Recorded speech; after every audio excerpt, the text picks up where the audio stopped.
Hi friends, Shashank 1వ భాగంలోని 8 episodes మీరు విన్నారు కదా. 9వ ఎపిసోడ్ వినాలని అనుకుంటున్నారా? మరి వినడానికి సిద్ధమే కదా. మీకు నచ్చిందని అనుకుంటున్నాను. ఇది కొరియన్ పాప్ సింగర్ మరియు ఇండియన్ క్లాసికల్ డాన్సర్ అయిన వారిరువురి మధ్య జరుగుతున్న ఒక ప్రేమ కథ. సరే, ఇక కథలోకి వెళ్దామా. శశి స్విమ్మింగ్ పూల్ దగ్గర కళ్ళు మూసుకొని ఒక 1 అవర్ ధ్యానం చేసుకున్నాక అందరితో కలిసి బ్రేక్ఫాస్ట్ చేయడానికి హాల్లోకి వచ్చారు. ఈవోన్, మిస్ ఇండియా, నైట్ మీ సిస్టర్ శ్రీ కాల్ చేసింది. నువ్వు నిద్రపోతున్నావు కదా, నిన్ను డిస్టర్బ్ చేయటం ఎందుకు అని మేము లేపలేదు అన్నాడు. పర్లేదు, తను మిమ్మల్ని ఏమీ ఎక్కువ విసిగించలేదు కదా అని సౌమ్యంగా అడిగింది శశి ఈవోన్ వైపు చూస్తూ. అలాంటిదేమీ లేదు, చాలా సరదాగా మాట్లాడింది. తనతో మాట్లాడినంతసేపు మేము ఎంజాయ్ చేశాం అన్నాడు ఈవోన్. అవునా, అయితే పర్లేదు. తనెప్పుడూ ఏదో ఒక జోక్స్ వేస్తూ ఎదుటివారిని ఇబ్బంది పెడుతూ ఉంటుంది అని చెప్పింది శశి. సాంగ్యోకి ఈవోన్కి నైట్ శ్రీ మాట్లాడిన మాటలు గుర్తుకు వచ్చాయి. వాళ్ళ అక్క చాలా పెద్ద రాక్షసి, సైకో అని చెప్పింది శ్రీ. కానీ శశి మాటల్లో చాలా సౌమ్యత కనపడింది వీళ్ళకి. తను అలా వీళ్ళని టీచ్ చేయడానికి చెప్పిందని వాళ్ళకిప్పుడు అర్థమైంది. ఇద్దరు ఒకరి ముఖాలు ఒకరు చూసుకున్నారు. అప్పుడే మీను కిందకి వచ్చి, హాయ్ శశి, గుడ్ మార్నింగ్. మా అన్నయ్య బట్టలు మా అన్నయ్య కంటే మీకే చాలా బాగున్నాయి అని చెప్పింది. హా, వచ్చింది మహారాణి, తనకిప్పుడు తెల్లారుతుంది అంటూ ఈవోన్ మీనుని చూస్తూ ఎగతాళి చేశాడు. సాంగ్యో ఈవోన్ తల మీద కొడుతూ, అయితే నీకేంటిరా ప్రాబ్లం, తనకిష్టమైనప్పుడు లెగవని అన్నాడు. మీరు మరలా మొదలుపెట్టారా, ముందు తిని తర్వాత గొడవపడండి అంటూ అంకుల్ వారికి బ్రేక్ఫాస్ట్ తెచ్చి ఇచ్చాడు. ఈవోన్ తింటూ, మీను, మాకు రికార్డింగ్ వర్క్ ఉంది, మీరేదైనా షాపింగ్ చేస్తామంటే మిమ్మల్ని అక్కడే వదిలిపెట్టి వర్క్ చేసుకొని వస్తాం అన్నాడు.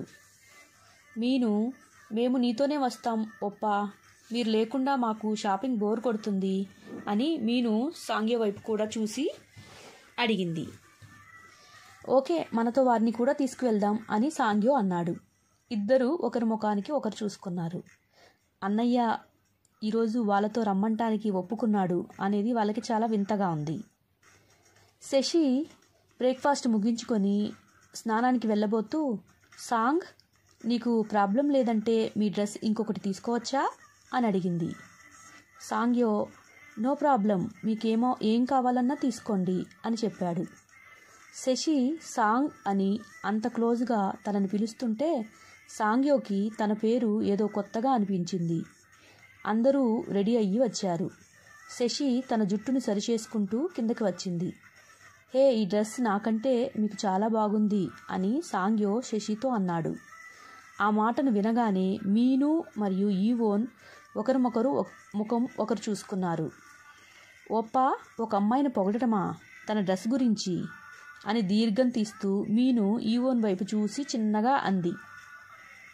సాంగ్యో కార్ డోర్ ఓపెన్ చేసి కూర్చోండి అని శశికి చూపించాడు. డ్రైవ్ చేస్తూ తనను మధ్యలో చూస్తున్నాడు. ఈవోన్ మీను స్మైల్ చేస్తూ సాంగ్యో చేసే పనులను, కొత్త అలవాట్లని గమనిస్తూ కూర్చున్నారు. నలుగురు కలిసి యమ ఆఫీస్కి వెళ్ళారు. ఆఫీస్ దగ్గరికి వెళ్ళగానే యమ బయటికి వచ్చి, హాయ్ రండి అని బయటికి నుండి వారిని ఇన్వైట్ చేశాడు. శశిని చూస్తూ, హాయ్ యమ, తన పేరు శశి, మా ఫ్రెండ్, తనకి తెలుగు బాగా వచ్చు, ఇండియా నుండి వచ్చింది అని ఈవోన్ యమాసాన్కి పరిచయం చేశాడు. యమ తన వైపు చూస్తూ ఆహ్వానిస్తున్నట్లుగా చూపించాడు లోపలికి. హాయ్ అండి అని శశి కొరియాలో చెప్పి నమస్కారం చెప్పింది. ఓ, మీకు కొరియా కూడా వచ్చా, మీ వాయిస్ చాలా బాగుంది అన్నాడు యమాసాన్. అవునండి, కొంత కొరియా వచ్చు, మీ స్లాంగ్ కొరియన్ లాగా లేదు కదా, జపనీస్నా మీరు అని అడిగింది. ఐ కేమ్ ఫ్రమ్ జపాన్ అన్నాడు. కొనిచ్చివా దోజో యొరిష్క్ అని జపాన్లో గౌరవంగా చెప్పింది. యమ ఆశ్చర్యపోతూ, నిహోంగవా వకారిమస్కా, మీకు జపనీస్ కూడా వచ్చా అని అడిగాడు. అవును, నాకు వచ్చు, హాయ్ నిహోంగోవా అనాసెమస్ అని చక్కగా చెప్పింది. మీ వాయిస్ చాలా బాగుంది, మా సిరీస్కి మీరు డబ్బింగ్ చెప్తే ఇంకా చాలా బాగుంటుంది అని తన బిజినెస్ వేలో ఆలోచిస్తూ అడిగాడు యమ. శశి ఆలోచిస్తూ నుంచుంది. ఈవోన్, మిస్ ఇండియా, నిజమే, నీ వాయిస్కి జనాలు పిచ్చోళ్ళు అవ్వకుంటే చూడు అంటూ నవ్వుతూ చేయొచ్చు కదా అని మెసేజ్ ఇచ్చాడు. ఓకే యమాసాన్, యమాగారు, నాకు టైం దొరికినప్పుడు ట్రై చేస్తాను అని చెప్పింది Shashi. Okay, thank you. Already జియాన్ మరియు యమా టీం అందరూ రికార్డింగ్ కోసం వచ్చి ఉన్నారు, పదండి అంటూ లోపలికి తీసుకువెళ్ళాడు. అందరూ లోపలికి వెళ్ళాక శశి వారందరినీ చూసి విష్ చేసింది. ఒకరికొకరు పరిచయ పలకరింపులు అయ్యాక సాంగ్యో వారి ఫ్రెండ్స్తో పాటు కొత్తగా ట్యూన్ చేసిన పాటను రికార్డ్ చేయటం కోసం రూమ్లోకి వెళ్తూ, మీకు ఏదైనా కావాలంటే నాకు ఫోన్ చేయండి అని శశితో చెప్పి వెళ్ళాడు. అబ్బో ఓప్పా, అమ్మాయి గురించి కేర్ తీసుకోవటంనా అని మనసులో అనుకుంది మీను. కొంచెం మీరు ఓకే అంటే ఇప్పుడు మీ వాయిస్ని నేను చెక్ చేస్తాను అని డబ్బింగ్ రూమ్లోకి శశిని తీసుకువెళ్ళాడు యమ. మీను కూడా యమాసాన్ వెంటే వెళ్ళింది.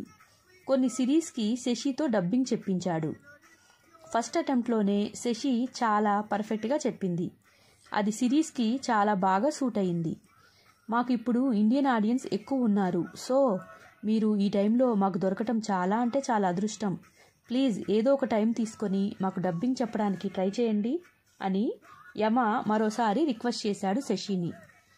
శశి నవ్వుతూ ఓకే యమాసాన్ అని ఇంకా కొన్ని సిరీస్కి 2 అవర్స్లోనే డబ్బింగ్ అంతా చెప్పేసింది. ఒక సిరీస్ అంతా కంప్లీట్ చేసేసింది. తర్వాత హిందీలో, తమిళ్లో కూడా డబ్బింగ్ చెప్పింది. యమాకి ఎక్కడ లేని సంతోషం కలిగింది. శశిని చూసి చాలా అంటే చాలా ఇంప్రెస్ అయ్యాడు. సాంగ్యో తీసుకువచ్చిన పిల్ల మరి టాలెంట్ లేకుండా ఎలా ఉంటుంది అని మనసులోనే అభినందించాడు. యమా టీం అంతా రికార్డింగ్ వర్క్ పూర్తి చేసుకొని అందరూ బయటకు వచ్చారు. మిస్ ఇండియా, నీకు చాలా బోరు కట్టినట్లుంది అంటూ బయటకు వస్తూనే ఈవోన్ శశిని అడిగాడు. అదేమీ లేదు, కొంచెం డబ్బింగ్ ఉంటే అది చేస్తూ కూర్చున్నాను, మాకు టైంపాస్ అయ్యింది, టైం ఎంత అయిందో కూడా తెలియలేదు అని సౌమ్యంగా చెప్పింది శశి. సాంగ్యో శశి వైపే ఆరాధనగా చూస్తూ ఉన్నాడు. ఈవోన్ సాంగ్యోని గమనించి మనసులో నవ్వుకున్నాడు. ఇన్ని రోజుల తర్వాత సాంగ్యోకి ఒక అమ్మాయి నచ్చింది అంటే తనలో ప్రత్యేకత తప్పక ఉంటుంది అనుకున్నాడు. అందరూ మంచి షాపింగ్ మాల్కి వెళ్ళారు. ఏదైనా మూవీకి వెళ్దామా అని ఒక మూవీ బుక్ చేసుకుని థియేటర్లోకి వెళ్ళారు. శశి సాంగ్యో పక్కనే కూర్చుంది. పాప్కార్న్ తింటూ మూవీ చూస్తున్నారు. మధ్య మధ్యలో జోక్స్ వస్తే శశి నవ్వుతూ ఉంది. ఈవోన్ శశిని చూసి మిస్ ఇండియా, నీ నవ్వు సూపర్ ఉంది అన్నాడు. ఈవోన్, నువ్వు నన్ను ఫ్లర్ట్ చేయటం మానేసి వేరే వాళ్ళ మీద ఫోకస్ చేస్తే నీకు బెటర్ ఉంటుంది అనుకుంటున్నా. నాకు అస్సలు ఇలాంటి వాటి మీద ఇంట్రెస్ట్ లేదు, సినిమా చూడు అని ఈవోన్ తలను తన చేతితో పక్కకి తిప్పుతూ డైరెక్ట్గా చెప్పేసింది. ఈవోన్ నవ్వుకుని భలే అమ్మాయి, ఎంతైనా మిస్ ఇండియా కదా అని మనసులో అనుకొని మూవీలో నిమగ్నమయ్యాడు. మధ్యలో ఇంటర్వెల్ వచ్చింది.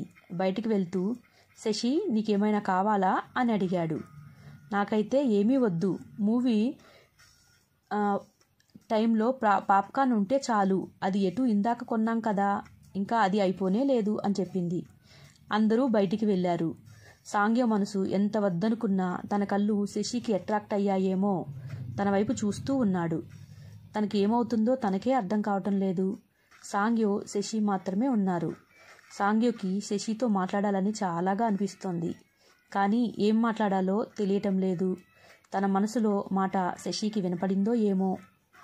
సాంగ్, నువ్వేమైనా విశ్వామిత్రుడువా, ధ్యానం చేసుకుంటూ ఎప్పుడూ మౌనంగా కూర్చొని ఉండటానికి అని అడిగింది. సాంగ్యో, ఎప్పుడూ మౌనంగా ఎందుకు ఉంటావు అని ఇంతవరకు చాలామంది తనని అడిగారు, కానీ ఇలా వింతగా అయితే ఎవ్వరూ ఎప్పుడూ అడగలేదు. తను మనసులో అనుకుని ఒక్కసారిగా తనకు నవ్వు వచ్చింది. నవ్వుని ఆపుకుంటూ శశి వైపు చూశాడు. విశ్వామిత్రుని తపస్సు భగ్నం చేయటానికి పైనుండి దిగి వచ్చిన మేనక నువ్వా అని మనసులో అనుకుంటూ ఉన్నాడు. నిజంగానే మేనక కంటే మించిన అందం తనది అన్నట్లు తన ఆలోచనల్ని ఇక ఆపమంటున్నట్లుగా, సాంగ్, నాకు హారర్ మూవీస్ ఇష్టం, మీకు ఏ టైప్ మూవీస్ ఇష్టం అని అడిగింది. నాకు పర్టికులర్గా అని ఏమి లేదు, ఏదైనా కొత్తదాన్ని చూపిస్తూ భిన్నంగా ఉంటే ఏ మూవీస్ అయినా చూస్తాను అన్నాడు. మీరు ఎక్కువగా మాట్లాడరు, మౌనంగా ఉంటే మీకు ఇష్టంనా అని తన చక్రాల్లాంటి కళ్ళని గుండ్రంగా తిప్పుతూ అడిగింది. అలా ఏమీ లేదు, నాకు అవసరం అనుకున్నప్పుడు తప్పక మాట్లాడతాను అని స్థిరంగా సమాధానం ఇచ్చాడు సాంగ్యో. అవసరం ఉన్నప్పుడా?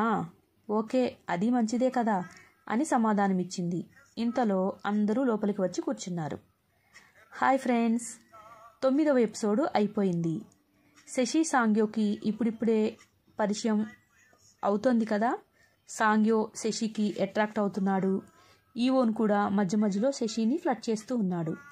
మరి ఈ ఇద్దరిలో ఎవరంటే శశి ఇష్టపడుతుందో చూద్దామా. ఇక మీరందరూ నెక్స్ట్ ఎపిసోడ్ కోసం సిద్ధంగా ఉంటారని అనుకుంటున్నాను. ఈ కథని ముందు ముందు ఏం జరగబోతుందో అని మీకు చదవాలని ఇంట్రెస్ట్ ఉందంటే నేను ప్రతిలిపిలో ఆల్రెడీ స్టోరీని మొత్తం అప్లోడ్ చేసి ఉంచాను. ఎవరికైనా ఇంట్రెస్ట్ ఉంది అంటే తప్పకుండా ప్రతిలిపిలో అనుశ్రీ మెండు అనే ప్రొఫైల్ని మీరు ఫాలో అయ్యి నా కథలను మరియు నేను రాసిన కవితలను, చిన్న చిన్న స్టోరీస్ని చదివి కామెంట్స్ ఇవ్వగలరు. తప్పకుండా మీరు ప్రతిలిపి యాప్లో కూడా నన్ను ప్రమోట్ చేస్తారనుకుంటున్నాను. ఇట్లు మీ అనుశ్రీ.